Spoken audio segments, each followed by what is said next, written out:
Olá, meus amigos, boa noite a todos. Sejam bem-vindos a mais uma doutrinária virtual da União Espírita Sergipana. É com muita alegria que estamos aqui para escutarmos os ensinamentos, as palavras que nos vão nos fazer refletir sobre os ensinamentos do Cristo, os ensinamentos que a doutrina espírita traz para nós, né? Através do palestrante que fará hoje a uso da palavra, então é uma alegria imensa. Aqui nós saudamos os nossos canais parceiros que transmitem também essa doutrinária, que é a TV7 e a Rede Brasil Espírita, através dos canais do YouTube e também pelo Facebook.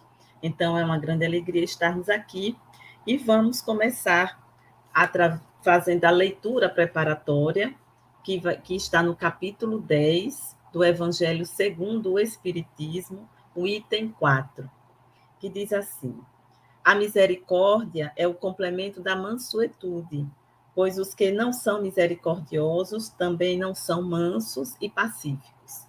Ela consiste no esquecimento e no perdão das ofensas. O ódio e o rancor denotam uma alma sem elevação e sem grandeza. O esquecimento das ofensas é próprio das almas elevadas, que pairam acima do mal que lhe quiseram fazer. Uma está sempre inquieta, é de uma sensibilidade sombria e amargurada. A outra é calma, cheia de mansuetude e caridade. Infeliz daquele que diz: eu jamais perdoarei, porque se não for condenado pelos homens, o será certamente por Deus. Com que direito pedirá perdão de suas próprias faltas, se ele mesmo não perdoa aos outros? Jesus nos ensina que a misericórdia não deve ter limites, quando diz que se deve perdoar ao irmão, não 7 vezes, mas 70 vezes 7. Mas há duas maneiras diferentes de perdoar. Uma é grande, nobre, verdadeiramente generosa, sem segunda intenção, tratando com delicadeza o amor próprio e a suscetibilidade do adversário, mesmo quando a culpa foi inteiramente dele. A outra é quando o ofendido, ou aquele que assim se julga, o peso de um perdão, ou impõe condições humilhantes ao adversário, fazendo-o sentir o peso de um perdão que irrita em vez de acalmar. Se estende a mão, não é por benevolência, mas por ostentação, a fim de poder dizer a todos: vede quanto sou generoso. Nessas circunstâncias, é impossível que a reconciliação seja sincera de uma e de outra parte. Não, isso não é generosidade, mas apenas uma maneira de satisfazer o orgulho. Em todas as contendas, aquele que se mostra mais conciliador, que revela mais desinteresse próprio, mais caridade e verdadeira grandeza de alma, conquistará sempre a simpatia das pessoas imparciais. Então, meus amigos, com essa leitura maravilhosa, né, essa reflexão aqui de Allan Kardec, nesse capítulo do Evangelho segundo o Espiritismo, vamos fazer a nossa prece de abertura. Respiremos calmamente, coloquemos na nossa tela mental a figura meiga do nosso querido Mestre Jesus. Divino Mestre, divino amigo, agradecemos, Senhor, por estarmos aqui reunidos em Teu nome, para aprender mais, para receber as informações, os ensinamentos do Teu Evangelho libertador. Agradecemos, Senhor, pela assistência e o amparo da espiritualidade amiga, responsável pelos trabalhos da União Espírita Sergipana. Agradecemos, Senhor, pelo nosso palestrante que se dispôs a estar conosco. E já rogamos por ele que envolva nosso amigo em muita paz, em muita serenidade. Agradecemos por tudo, Jesus, e que o teu amor nos envolva nesse instante, nos proporcionando momentos de paz, de serenidade e de aprendizado. Fica conosco, querido amigo, hoje e por todo sempre, que assim seja. Pois bem, meus amigos, nós hoje vamos ouvir sobre o tema, o título, né, da palestra de hoje é Auto-Perdão e Perdão. E nós, é com alegria que nós trazemos o nosso companheiro espírita, ele é psicólogo de profissão e é palestrante espírita da cidade de Taubaté, São Paulo, Jefferson Vasques. Vamos chamá-lo aqui para a tela. Seja bem-vindo, meu amigo. Já nos falamos aqui nos bastidores, né? Já. Seja muito bem-vindo. Ele tem várias palestras na internet, né? Tem um programa na TV7, não é, Jefferson? Tem um programa na TV7, quinzenal o programa. Quinzenal. Se intitula Nos Passos de Jesus. Isso. Então, meus amigos, é uma alegria recebê-los aqui, viu, Jefferson? E fique à vontade, a palavra é sua. Vou passar para você e vou lá para os bastidores para ficar assistindo. Muita paz. Tá bom, minha amiga. Obrigado, viu? O prazer é todo meu. É uma satisfação enorme poder aqui estar junto a todos. Sobretudo, até acabei de postar no meu Instagram. Essa é a última live ao vivo que eu faço no ano. E vem finalizar com os queridos amigos do Sergipe. Amigos que me são muito queridos, amigos que me são estão guardados em meu coração, né? Sempre me abrem a porta. E o meu forte abraço a todos que aqui estão conosco também, com o Pedro Antônio, a minha mãe aí pela tela, e a família Vasques vem atacando, Marcelão, meu amigo. Um forte abraço a todos aí que estão aqui conosco e que posteriormente virão a estar. Esse tema, ele é um tema que ele é de suma importância para a nossa jornada, não vou nem dizer existencial no aqui e no agora, vou dizer uma jornada imortal. Porque hoje eu estava aí relendo a parábola do filho pródigo, parábola que, somada à parábola do bom samaritano, em minha humilde opinião, são as parábolas magistrais de Jesus, né? Porque elas se adequam muito à nossa realidade, sobretudo a que vai se fazer objeto de estudo hoje, que é a parábola do filho pródigo. Aquele filho, conta-se certa feita, então, Jesus, que havia um pai que tinha 2 filhos, o mais novo e o mais velho. O filho mais novo pediu parte da herança. E aí ele pegou parte de sua herança e foi gastar tudo com prazeres materiais. E aí, esse filho mais novo, dentro desta parábola, ele vai gastar tudo que tinha e vai chegar naquela cidade que ele foi para lá gastar, uma grande crise. Uma grande fome vai vir, como ele tinha gastado todo o dinheiro, então ele vai ter que apacentar porcos, cuidar dos porcos. E aí as bolotas de carne que ele dava aos porcos, olha que interessante, ele não podia nem comer aquilo. Se sobrasse, ele comia. Então ele não podia nem comer as bolotas que ele alimentava os porcos. E aí ele cai em si. Ele lembra que na casa do pai dele tinha muitos assalariados, trabalhadores, né, jornaleiros que eram pagos pelo dia, e que o pai dele tratava todos eles com muito respeito, com muito amor. Então, ele ia voltar para a casa do pai, dizer: pai, pequei contra ti, contra o céu, não mereço mais ser chamado teu filho. Dá a mim um lugar em tua casa. Me contrata como jornaleiro, ou seja, ele queria retornar para casa como um jornaleiro, né? Um trabalhador. Aí a gente já vê um profundo gesto de arrependimento e humildade, que nós vamos falar daqui a pouco. E aí ele vai retornando.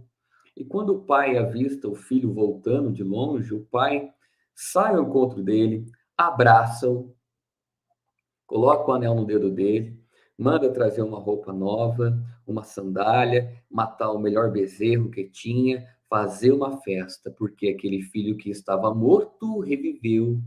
E aí o clima é de alegria, é de festa. Mas, festejando, o filho mais velho passa lá E ele fica indignado, questiona o que era aquilo e dizem: olha, o teu irmão chegou e o teu pai pediu para que matasse um bezerro para festejar. E aí aquele irmão, então, ele é tomado de raiva, de inveja, e ele chama o pai, ele questiona o pai e diz: eu sempre fiz tudo o que o senhor pediu. Eu nunca peguei o dinheiro e gastei com mulheres, com bebidas, como esse teu filho, e você nunca me deu um bezerro para festejar com meus amigos. E aí o pai pega e diz a este filho mais velho, que não estava compreendendo o tamanho da grandiosidade que tinha acontecido naquele ambiente, né? Aquele irmão que se recusava em perdoar. Aí ele diz: filho, é justo os teus questionamentos e sei que você sempre está comigo, mas também é justo festejarmos, porque o seu irmão estava morto e reviveu, perdido e achou-se. E aí encerra a parábola. Então, olha só, a gente tem símbolos, porque a temática de hoje é adequar o perdão e o auto-perdão dentro do ensinamento do Cristo à luz da doutrina espírita, com um leve toque de psicologia. E uma coisa interessante, primeira coisa dessa parábola, é que Jesus retrata o filho mais novo, né? Que o filho mais novo pegou a sua herança e saiu com ela. Então, a primeira coisa, quem é Deus nessa parábola? Deus representa o Pai. O Pai representa Deus. Então, olha que interessante, Jesus tira Deus daquela figura que a sociedade judaica tinha colocado, castradora, aquele Deus muito distante, e ele coloca agora o quê? Deus como um pai que te abraça e que te oferta inúmeras possibilidades de um recomeço. E esse pai entrega ao filho uma herança, que aqui entendemos como sendo a herança do livre arbítrio, a liberdade de agir e de pensar. E esse filho pega a herança. E olha só, Jesus diz, ó, ele deu para o filho mais novo. O que representa esse filho mais novo? Por que Jesus cravou isso? Mais novo. Porque subtende, quando eu falo mais novo, que é alguém inexperiente, mais imaturo. Então, esse filho pega essa herança do livre-arbítrio e ele sai, utilizando ela de forma equivocada, certamente sendo guiado pelos prazeres. E quando nós estamos sobre o domínio dos prazeres, estamos na impulsividade. Impulsividade é caminho para a dor.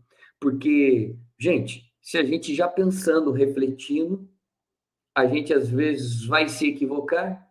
Imagine se a gente agir de forma impulsiva. Aí é dor na certa, é erro na certa.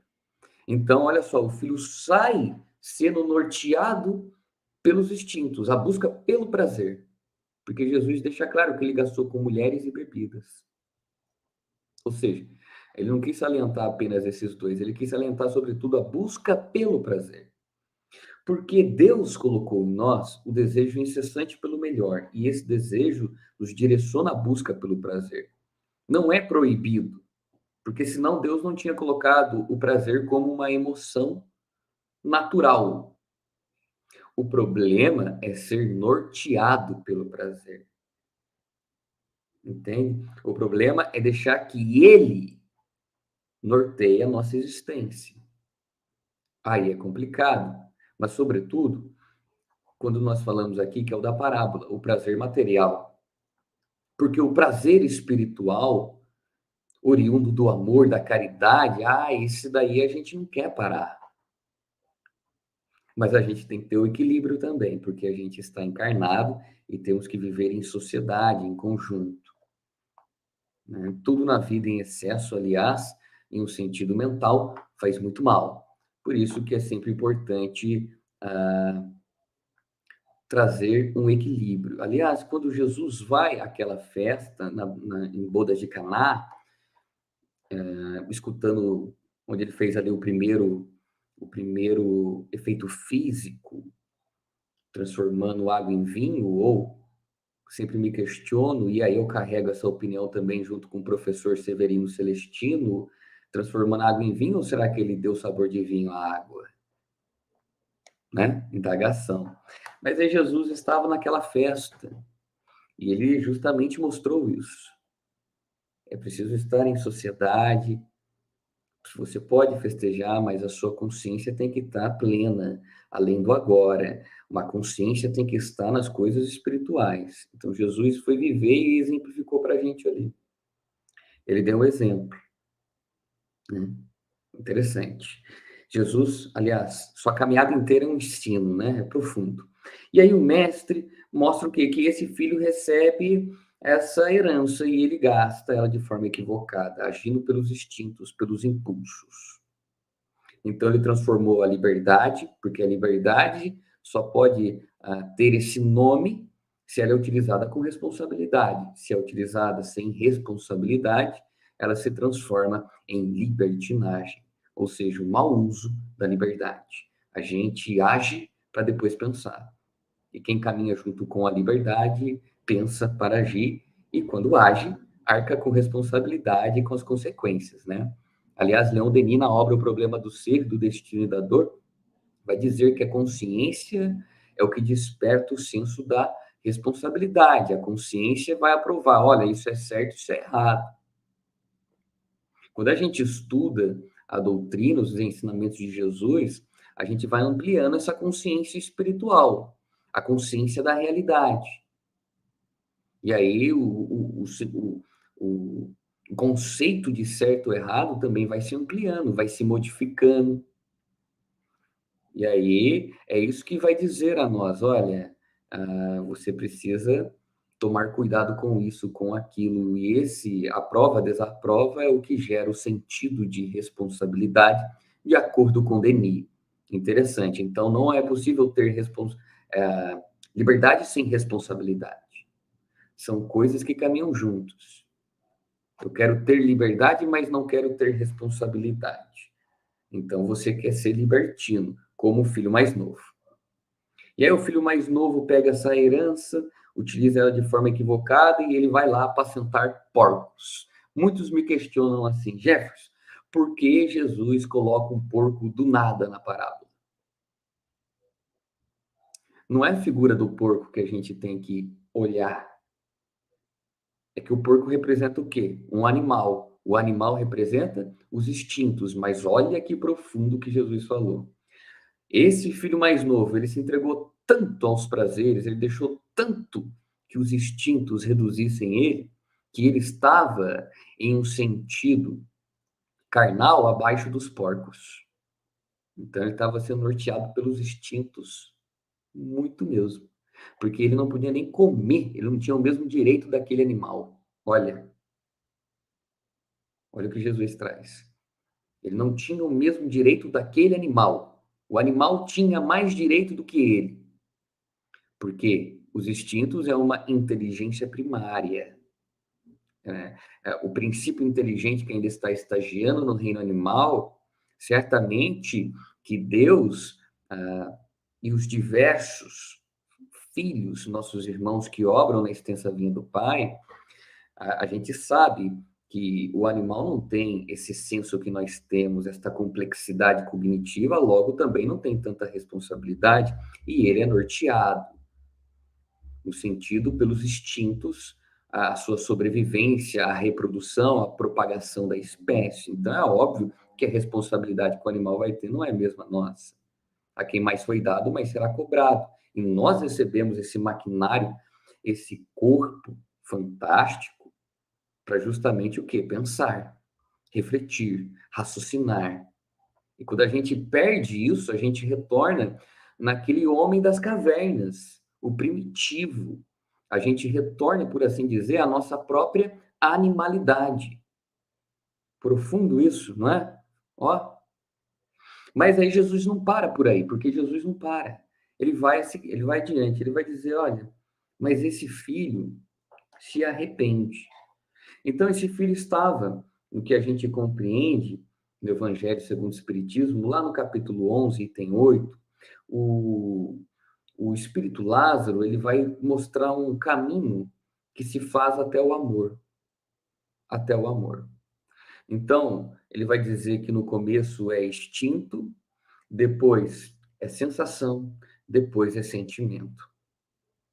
E sentimento é amor, segundo o Espírito Lázaro. Então, olha só, o filho estava no instinto, isso é Evangelho segundo o Espiritismo, dando aulas profundas de psicologia, no Evangelho segundo o Espiritismo. Então, olha só, estava no instinto, ou seja, ele não estava pensando, ele estava criando prazer.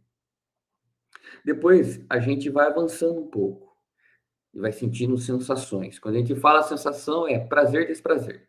Agora ele começou a captar o quê? Olha, o que me gerava prazer está me gerando desprazer. Aquela sensação que me era boa agora não é mais. Bonito isso, porque ele está despertando. Só que quando ele cai em si, ele se arrepende. Ele consegue avançar, ele consegue romper aquela culpa que ele tinha, dos equívocos que ele cometeu.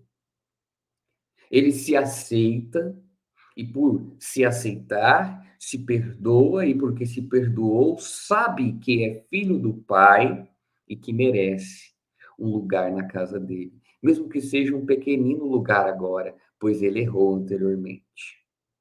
Mas ele sabe que tem um Pai que vai recebê-lo de braços abertos.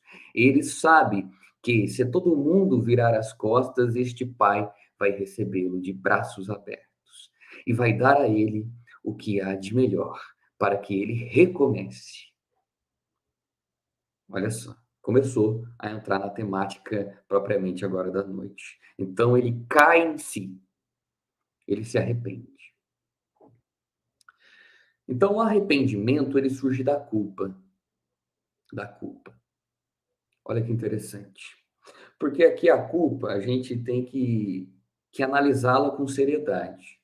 Porque ou ela vai ser a chave mestra que nos impulsiona para o caminho do progresso, que nos desperta de nossos equívocos, ou o combustível que consome a nossa vida. Consumindo por intermédio do quê? Depressão e ansiedade são os mais normais. Só que interessante que esse filho certamente sentiu culpa. Só que essa culpa impulsionou ele para o arrependimento. Surgiu o quê? O sentimento de remorso, que impulsionou ele para o arrependimento. Culpa gerou um sentimento de remorso, o remorso impulsionou ele para o arrependimento. E aí, nesse arrependimento, ele faz um mergulho em si. É a autoaceitação e o autoconhecimento. Por que que ele faz, Jefferson? Porque ele vê, ele fala, olha, eu vou voltar na casa do meu pai, vou dizer, pai, perdoa-me, porque pequei contra o céu e contra ti, e já não mereço mais ser chamado de teu filho.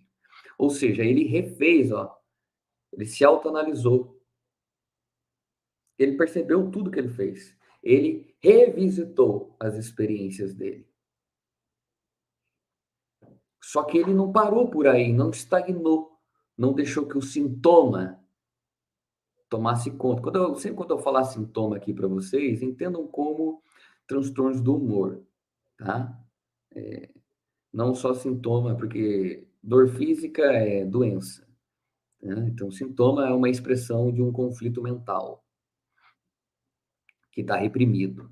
E aí, interessante que esse filho, ele faz todo esse processo, culpa, remorso, arrependimento, autoconhecimento, autoaceitação, e ele caminha para a reparação. Quando ele vai caminhar lá para a fazenda do pai, vai voltar para casa. E aí ele volta e olha que interessante, ele queria pedir um menor lugar na casa do pai. Mas olha só para você ver, visto que o pai é Deus nessa parábola. Ele pediu o lugar mais simples. Mas Deus o quê? Acolheu ele e deu o melhor lugar a ele. E festejou, porque aquele filho estava morto em seus erros, em seus equívocos, em seus enganos, em suas imperfeições, em seus vícios, e reviveu, dando luz a virtudes, sobretudo a da humildade e a da autoaceitação. Mas esse filho só conseguiu chegar até o pai porque ele se auto-perdoou. O auto-perdão, então, caminha por todo esse processo que já estava descrito há milênios, e aí a gente entende, né? Porque que Jesus é o maior psicoterapeuta. Porque ele coloca essa pérola terapêutica lá, onde a ciência psicológica nem havia ainda sido criada. A psicologia é uma criança ainda, né? Nem tinha, nem sabia o que eram conflitos. Isso é que Jesus colocou uma parábola dessa, narrando toda a trajetória que a criatura deve fazer. Né? Belo isso, olha só, que a criatura deve fazer. Então, primeiro a gente falou de auto-perdão, olha só. Recapitulando. Culpa, analisou a culpa, essa culpa gerou remorso, o remorso criou arrependimento, o arrependimento proporcionou àquele indivíduo um alto mergulho nele, um autoconhecimento no sentido, olha, eu errei porque eu fiz isso, isso, isso, isso. O que me levou àquele erro? Que pensamento, que sentimento? Eu cedi, será, aos meus prazeres? Então, todos estes questionamentos é autoconhecimento. Quais são as minhas fraquezas e como devo, talvez, limitá-las? Como não devo mais alimentá-las? Esse autoconhecimento. Depois desse autoconhecimento, é preciso o quê? Ter autoaceitação. Porque tem pessoa que fala assim, não, eu me aceito, eu sei que eu tenho isso. Eu sei que eu tenho isso, mas eu não mudo. É uma das coisas que a gente mais escuta. Eu sei que eu sou assim, mas eu já estou velho para mudar. Não é? Não é não. Porque não tem idade para mudar. Não tem idade. Seja jovem, velho, moço, não tem idade para mudar. O importante é que nós sejamos este constante vir a ser até que nos tornemos aquilo que devemos ser, uma carta viva do Evangelho do Cristo. Então, sempre se modificando, sempre para melhor. Então, é preciso se aceitar. Ó, eu tenho isso, isso, isso, isso. Né? Não somente negativo, mas também positivo. Mas o que nos trata aqui de reflexão na noite são aspectos negativos. Olha, eu tenho isso, eu tenho aquilo. Então, vou me esforçar o quê? Para melhorar. Simples assim.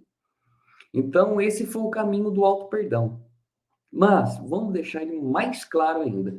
Porque não é possível falar de auto-perdão sem falar de auto-amor, ou seja, amor próprio.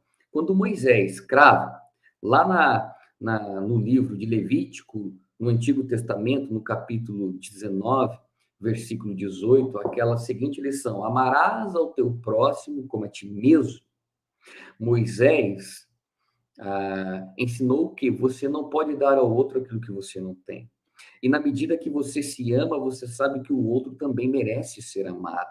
Na medida que você se ama, você se reconhece como um filho de Deus, você reconhece não somente que Deus habita dentro de você, mas que o outro também merece este amor, merece ser amado. Então, por isso que Moisés, em sua dinâmica profunda como o mensageiro fiel do Cristo, este espírito,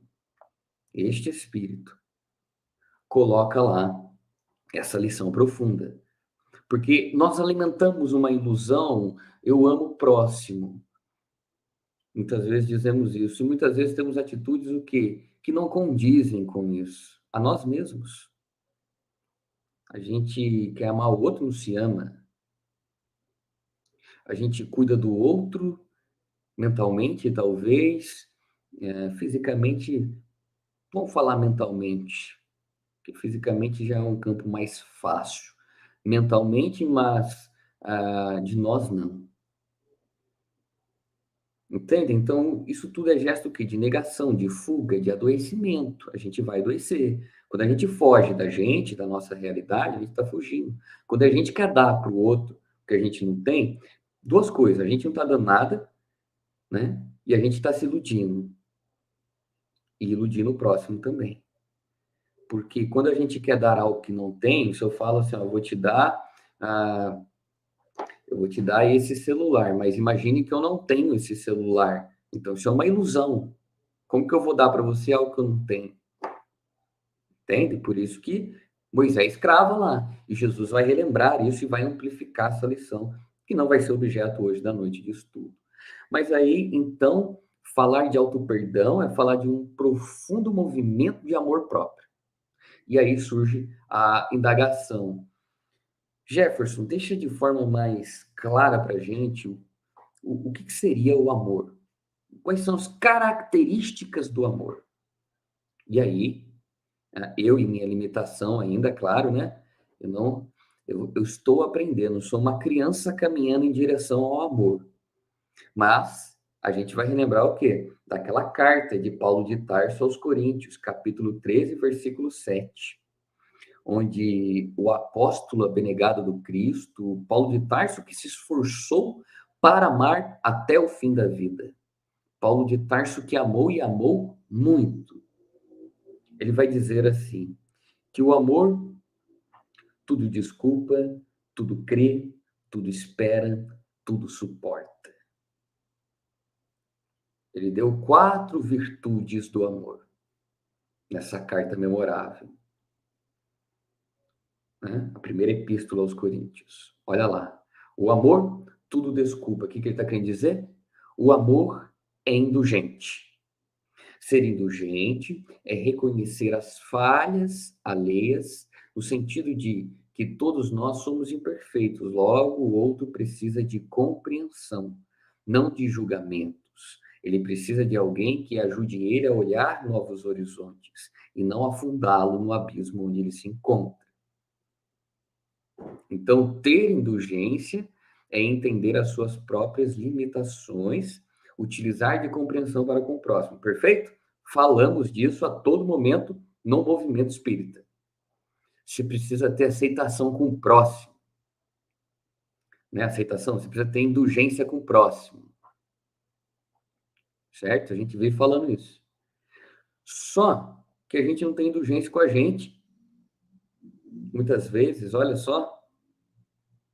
E visto que Paulo de Tarso entende que a indulgência é o movimento do amor, e nós estamos falando desse amor próprio, que é a base do auto-perdão. Então você precisa ter o quê? Indulgência com você. Indulgência com as suas imperfeições, com as suas falhas. E ser indulgente não é sinônimo de ser conivente. Pelo contrário, ser indulgente é abrir caminho para reflexão a respeito de si mesmo. Mas uma reflexão amiga. Sabe por quê? Eu sempre digo, a psicanálise mostra o quê? Que nós somos, o adulto que nós somos hoje é fruto de uma criança. A gente tem uma criança aqui dentro. Essa criança que se caracteriza por comportamentos infantis, imaturos. E essa criança, vez ou outra, aparece em nossas ações, em nossos pensamentos, em nossos sentimentos. E aí, o que a gente faz com essa criança? A gente castiga ela, a gente maltrata ela, a gente amarra ela, prende ela, a gente tortura essa criança. E como diz Alberto Almeida, essa criança interior deve morar aonde? No jardim de nossa alma.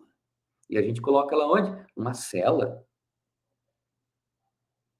Então, olhar para a sua própria criança é olhar o quê? Para os seus comportamentos imaturos, né? Aquela famosa frase de Paulo de Tarso: quando eu era menino, falava como menino, pensava como menino, né? Mas agora que eu sou homem, eu deixei as coisas de menino, de criança para trás. Ele está narrando o quê?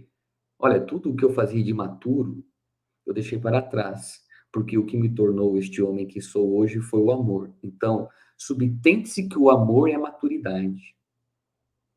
Então, você só amadurece quando você se ama e ama.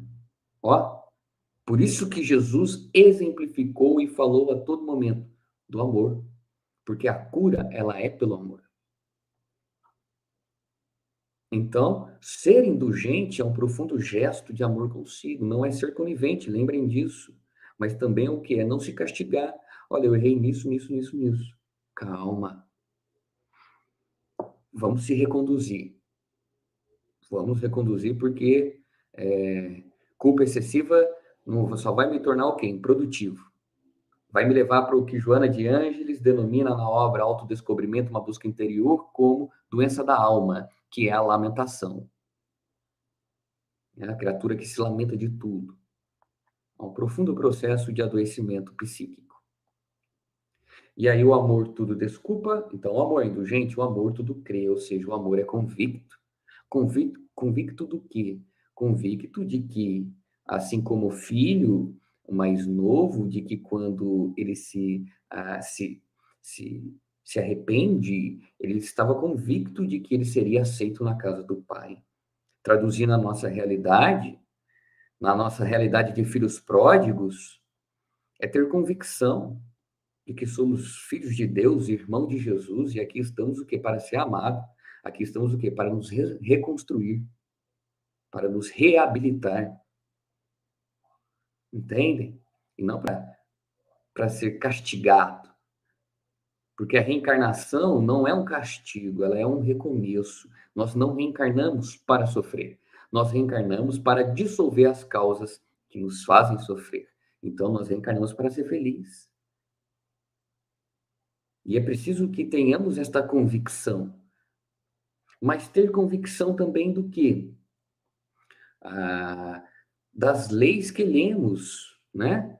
Dentro do Evangelho, dentro da doutrina que vamos trazendo para dentro, as leis espirituais que regem as nossas vidas, ter convicção nisto, mas sobretudo na terceira virtude do amor, porque o Paulo de Tarso vai dizer que o amor, além de ser indulgente e convicto, o amor tudo espera, ou seja, o amor é paciente. Então, ter paciência, não é possível ter paciência sem ter convicção em uma crença em algo. E no nosso caso, é na doutrina espírita. E a doutrina espírita, ela nos retira do tempo dos homens e nos coloca num tempo acima, que é o tempo de Deus. Mas é preciso ter paciência para entender esse tempo, o tempo do Criador agindo sobre nossas vidas. Ter paciência também para com as suas próprias imperfeições. Porque a gente quer mudar muitas vezes, mas a gente acha que essa mudança é do dia para a noite. E se essa imperfeição que trazemos, ela não vou nem dizer secular, vamos dizer que ela é praticamente milenar. Então, será em 2 meses que eu vou educar essa imperfeição? Ou será que a vida toda eu vou estar lutando? É claro, no começo da minha experiência encarnada, ela era assim. No finzinho da vida, cabelinho branco. Ela tá desse tamanhinho. Agora ela não me domina mais. Mas muitas vezes a gente não tem essa paciência. A gente quer tudo o quê? Para ontem. Né? Tempo acelerado, tudo acelerado, modernidade acelerada. Por isso que os transtornos de ansiedade estão se dilatando, ano após ano, pelo planeta. Essa noção do tempo. E quando perdemos essa noção da paciência, do tempo, do esperar, a gente começa a entrar em desespero. E desespero é veneno para a alma. Desespero, ele retira a nossa fé, a esperança. Ele obscurece, ele cega a vista. Então, aquele que é paciente também vai entender o quê? Que tudo tem um tempo, e o tempo não é meu, o tempo é de Deus, porque tudo que vem no nosso tempo é efêmero, mas tudo que vem no tempo de Deus é eterno, é imorredouro. Então, ele sabe esperar, e por saber esperar, também sabe aceitar, suportar, que é a quarta virtude do amor. E todas estas virtudes que eu estou falando têm que ser utilizadas com a gente, e depois com o próximo. Então, o amor tudo suporta, ou seja, o amor é resignado. Resignação não é sinônimo de aceitação. Então, alguma coisa chega para mim, agora eu me entrego para isso. A dor chegou, seja ela física, mental, uma adversidade exterior vem chegando, eu me entrego, deixa, é isso daí mesmo, eu estou resgatando. Não, ajuda-te que o céu te ajudará. É preciso que se movimentar, agir, se transformar, conversar com essa dor, conversar com esse sintoma e ver o quê? O que tem para falar. O que você quer que eu mude? É para isso que ele chegou ali. Você precisa mudar algo. Você precisa aperfeiçoar algo. Então, muitas vezes, a gente falta com estas características quando a gente cai em um equívoco, com a indulgência para conosco, com a convicção em nossa crença. A gente perde a paciência com a gente mesmo. Como eu disse, a gente maltrata essa criança que está aqui, ao invés de acolher, abraçar, mandar ela sentar no cantinho e falar, ó, vamos conversar. Mas, sobretudo, a gente perde essa postura resignada e começa a querer se revoltar ou a continuar na zona de conforto. Então, quando a gente fala de amor próprio, nós devemos ser indulgentes, devemos ser convictos, devemos ser pacientes e devemos ter resignação para conosco, certo? E agora a gente caminha para o último movimento, que é o quê? O do perdão. Percebem que o irmão mais velho não perdoou. Ele não perdoou o irmão. Certamente ele ficou ferido com aquele gesto do irmão. Poxa, como assim? Nosso pai, que é amoroso, você tá pegando isso? Tá jogando ao léu? Tá deixando todo mundo, né? E aí, quando esse irmão retorna, ele fica indignado, mas a indignação dele foi que o pai aceitou. E muitas vezes é assim com o mundo. O mundo fica indignado, não é? Como assim? O fulano, o ciclano. Muitas vezes eu vejo, durante um bom tempo eu consegui fazer exposições do Evangelho segundo o Espiritismo dentro de presídios aqui na região de Tremembé, no Vale do Paraíba. E lá a gente tem experiências inúmeras, né? Sobretudo a profunda aceitação que eles começam a ter da palavra de Jesus, porque são indivíduos que estão em profundo sentimento de dor. Aqui não estamos, de forma alguma, para falar de erro, disso, daquilo, eu estou falando da mensagem de Jesus àqueles irmãos. Aliás, Jesus mostra em uma de suas passagens que está passando ensinamento aos apóstolos, ele diz que quando ele vai ser chamado de filho de Deus, né? Quando ele esteve preso e foste visitá-lo, quando ele estava nu e fosse vesti-lo, quando ele estava com fome e deste de comer a ele, e eles até indagam, olha, mas a gente nunca viu o Senhor nessas condições, e ele diz, não, eu não, mas se você fizer a cada um desses que eu estou falando, você vai fazer a mim. Então Jesus já coloca ali, nessa lição, o quê? Que independente de quem seja, Deus ama ele. Então, Deus ama o Jefferson, que é palestrante, ele ama o médium X, o médium Y, o trabalhador da casa espírita, o presidiário também. É claro que a distância entre aquele que comete um crime e entre aquele que pratica a caridade, por exemplo, a distância destes para com Deus é diferente. Porque Deus está aqui. Quem se distancia ou se aproxima somos nós. Então, quem vai se distanciar ou se aproximar somos nós. Mas aí, olha só, esse irmão não quis perdoar, porque ele achou o quê? Que o irmão dele não era digno de perdão. E aí ele levanta o quê? O orgulho, mas sobretudo o quê? O egoísmo. Olha só que narcisismo. E ele ainda joga na cara do pai. Mas eu te ajudei, sempre estive aqui, você nunca me deu isso, isso, isso, aquilo. Então ele estava fazendo as coisas esperando recompensa. E nós não podemos, né? O movimento espírita crava em nossas almas as lições espíritas que a gente não tem que aceitar nada de nossas ações. Né? Jesus mostrou isso. Ele veio para servir, não para ser servido. Ele falou isso. E aí, então, o que esse filho não fez foi o processo do perdão. Porque o perdão não é uma palavra, ele é um processo. E muitas vezes a gente banaliza esse processo. Tudo a gente fala, te perdoo, te perdoo, te perdoo. Porque a gente só perdoa quando a gente se ofende. E se a gente está se ofendendo muito, a gente tem que parar e pensar, o que está acontecendo comigo? Será que o meu orgulho está muito alto? Será que eu tenho problemas que não resolvi, que preciso resolver? Certo? Indagações que a gente deve fazer a nós mesmos. Mas aí suponhamos que o perdão, que seja utilizado sempre para situações grandiosas, e ele vai precisar ser utilizado o processo do perdão. Então a gente tem que ter convicção do quê? De que a gente está tirando uma bola de ferro do nosso calcanhar. Uma pesquisa que foi feita pela Suzana, a psicanalista Suzana Vieira, no ano de 2017, essa pesquisa foi apresentada no 40º Congresso de Cardiologia do Brasil no ano de 2019. E lá nessa pesquisa, ela aplicou mais de 200 testes, escalas, né? Falando sobre espiritualidade, sobre perdão, saúde, doença, e foi diagnosticado que as pessoas que tinham dificuldade em perdoar, elas ou tinham tido infarto do miocárdio agudo ou tinham uma grande propensão a tê-lo. E certamente a gente entende por quê. Por que mexe aqui com o aparelho cardíaco? Porque o centro cardíaco, como relembra André Luiz, é o responsável pelas emoções. Então, você está vendo? Quando você guarda para você, você diz assim, eu te perdoo, e da boca para dentro você fala assim para você, o que é seu está guardado. Então, você não perdoou.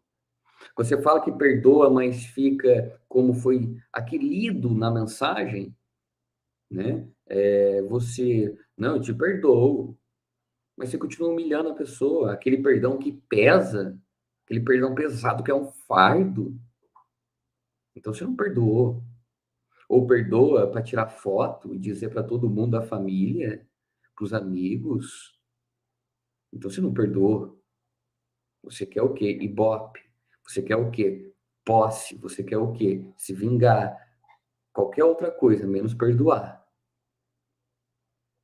Como foi dito na mensagem. Então, perdoar não é esquecer. Porque esquecimento é amnésia. É coisa cerebral. Não tem como esquecer. Aliás, quando eu aplico hipnose, se tem uma coisa que a gente vê, é o quê? Que tudo está guardado. Tem pessoas que lembram até do útero.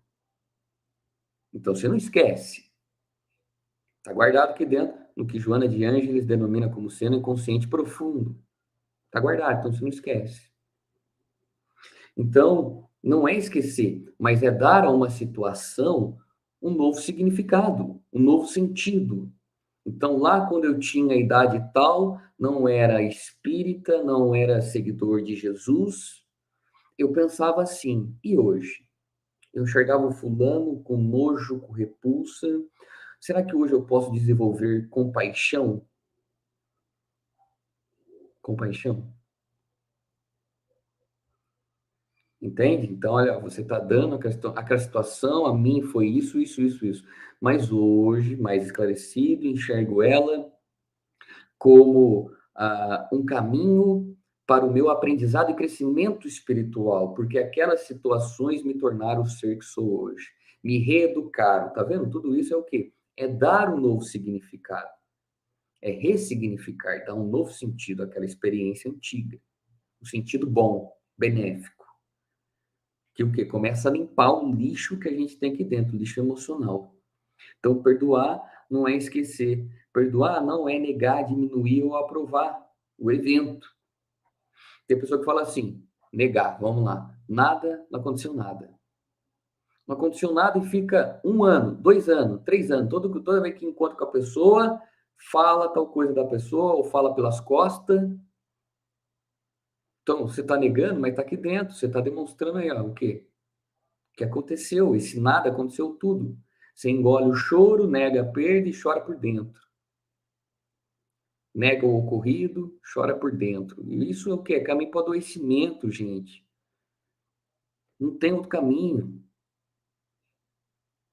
E aí, quando não nega, diminui. Não, fulano fez isso. Olha só, quando Jesus acolhe, naquela passagem, a mulher que foi pega em adultério, lá no finzinho ele vai dizer, faz todo aquele movimento, lança aquela frase memorável, aquele que estivesse em pecado, que atire a primeira pedra e tudo mais, mas no finzinho ele vai dizer assim, ó, onde estão aqueles que te julgaram? E ele vai falar, não estão mais aqui. foram embora. Ele disse: nem eu irei te julgar. Vá e não erres mais. Ele deixou ali o que? Entre linha. Olha, eu sei que você errou, eu sei o que você fez, mas eu quero te dar uma nova possibilidade de se refazer. Então ele não diminuiu aquele equívoco, mas ele possibilitou uma oportunidade para o refazimento daquele que errou. Fórmula crística memorável, que acolhe ao pecador, jamais ao pecado. Então, isso é muito bonito. E então, quando a gente encontrar com alguém que está em equívoco, que nos feriu, se a gente sentir que aquele é o tempo, que tenhamos um diálogo maduro, sadio, com vistas, quem sabe, a se reconciliar, porque perdoar também não significa reconciliar, atar os vínculos, retornar a conviver. Bom seria, porque Jesus disse que se a gente não se reconciliar com o companheiro numa determinada jornada, enquanto estamos aqui com ele, a gente vai ter que reencontrar em outras vidas, né? E haverá choros e ranger de dentes. Então a gente não deixa nada para trás, a gente sempre pega de volta. Essa é a lei de causa e efeito. Então, sempre que possível, se reconciliar. É claro que estabelecendo talvez limites a você, na própria relação com a pessoa, porque é uma grande probabilidade, se ela não se melhorou moralmente, dela te ferir de novo. Então, é preciso colocar limites, mas não limites que excluam, mas que civilizem a convivência. Mas aí, então, por fim, agora, perdoar também não é negligenciar. Então, disse que perdoar não é esquecer, dar um novo significado, não é negar, diminuir ou aprovar um erro X, Y, Z, mas é dar uma nova possibilidade de refazimento àquela pessoa e a você mesmo, de se libertar daquilo, mas também não é esperar do próximo uma reconciliação, então menos um pedido de perdão, né? Aceito o seu perdão, tá? Que muitas vezes a gente vai e o outro não tá, ele tá fechado, e fala, não quero olhar para sua cara. O que você vai fazer? Nada. O importante é fazer a sua parte. O importante não é o que o outro faz, o importante é o que nós fazemos. E aí, por fim, não é negligenciar, mas é buscar justiça. Buscar justiça. Na pergunta 886 do Livro dos Espíritos, que nós entendemos nessa pergunta como Jesus realmente praticava a caridade, que era a benevolência, a indulgência e o perdão das ofensas. Mas aí no comentário do Kardec, que é o que nos importa, logo após essa resposta, ele vai colocar que a lei de justiça tem que andar lado a lado com a lei de amor e de caridade. Por que que ele coloca isso? Porque sem amor e sem caridade a gente não é justo, a gente é justiceiro. Então a gente quer fazer o quê? Justiça com a própria mão. A gente sai do polo do amor e vai para o polo do poder. Entende? E o poder tem isso, de fazer justiça, de dar o que é certo, né? No sentido assim, com as próprias mãos. Com as próprias mãos. Então, isso nos torna justiceiros, e não é essa a proposta. Mas a proposta é buscar justiça, então é ser justo, mas com amor, com caridade. E ser justo, por exemplo, o fulano, a gente pega casos que infelizmente muitas vezes são corriqueiros, casos de abuso, né? Um familiar ou alguém abusou do filho, da filha, né? Do meu filho, da minha filha. Você não precisa pegar uma arma e ir lá atirar nele. Isso é ser justiceiro. Isso é olho por olho, dente por dente. Isso te coloca tão abaixo dele. Se não for no mesmo nível, é abaixo. Mas o objetivo é o quê? É buscar na lei humana todos os dispositivos para cumprir a justiça com aquele indivíduo enquanto ser encarnado. E crer que a justiça divina também irá cobrá-lo, porque se os homens fecham os olhos para tal falha, isso e aquilo, e são impunes, Deus jamais é. Por isso que ele criou a lei de causa e efeito. Essa lei que vai devolver a nós aquilo que um dia entregamos à vida, ao outro. Vai devolver a nós aquilo que um dia fizemos de nós mesmos. Perfeito? Então, o perdão, gente, é de suma importância. Mas, além disso, é também preciso se auto-perdoar. O auto-perdão, ele é uma experiência de suma importância. Porque a gente fala de reforma íntima muito dentro do movimento espírita, mas a gente fala pouco de auto-perdão. Porque parte da reforma íntima é o investigar, é o autoconhecimento. E aí, muitas vezes, esse autoconhecimento, descobrir isso, descobrir aquilo, ou relembrar disso, daquilo, gera consciência de culpa. E consciência de culpa, quando não tratada, Dr. Bezerra, junto a Manuel Filomeno de Miranda, na obra Loucura e Obsessão, psicografada pelo grande médium Divaldo Pereira Franco, no capítulo 4 dessa obra, ele mostra o que essa culpa que não é resolvida e que só é alimentada pode fazer, culminando o quê? Na esquizofrenia e no autismo, em futuras encarnações. Quando não, Joana de Ângeles traz na obra O Homem Integral que essa consciência de culpa pode gerar fobias, ansiedades, depressão, inúmeras coisas. Então, a gente está aqui no aprendizado. Inevitavelmente, a gente vai errar. E quando errar, é preciso se refazer. Cair em si, porque esse cair em si, esse arrependimento propicia a reparação.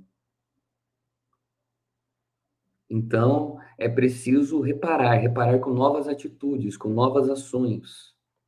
Reparar se porventura fizemos um mal a alguém, com o bem que podemos fazer.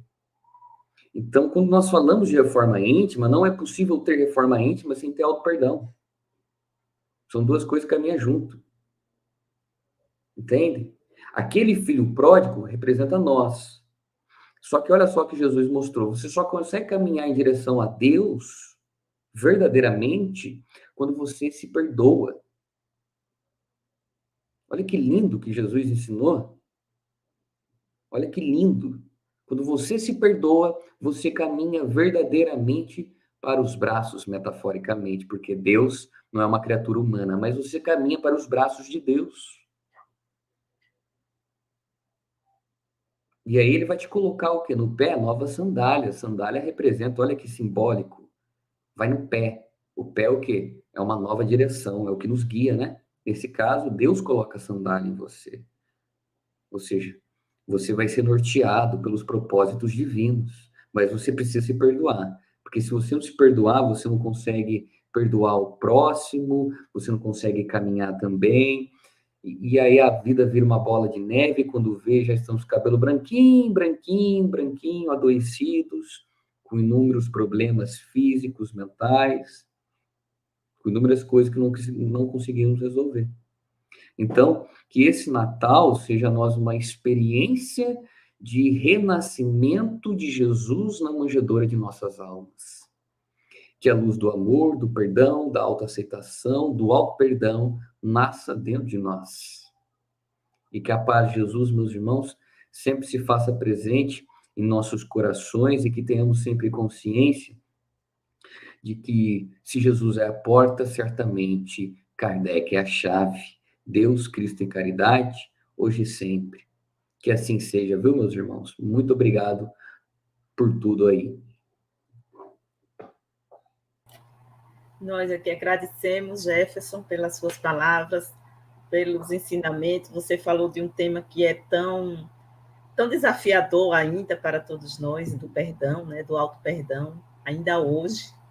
É muito desafiador e você trouxe assim de uma forma leve, embora muito profunda, essas reflexões, que são muito importantes realmente para poder a gente se libertar de muita coisa, né, e seguir mais leve, né? A gente precisa trabalhar o perdão, o auto-perdão, a aceitação. Muito bom. Então, nós agradecemos a você pela disponibilidade, agradecemos pelas palavras, pelas reflexões, e desejamos também a você um Natal de paz, um Natal de luz. Muito obrigada, viu? Muito obrigado, eu que agradeço, viu? Até mais. Obrigado mesmo. Até outra Até mais. oportunidade. Até outra. Opa, tô aí. É, Ô, muita Mônica. paz.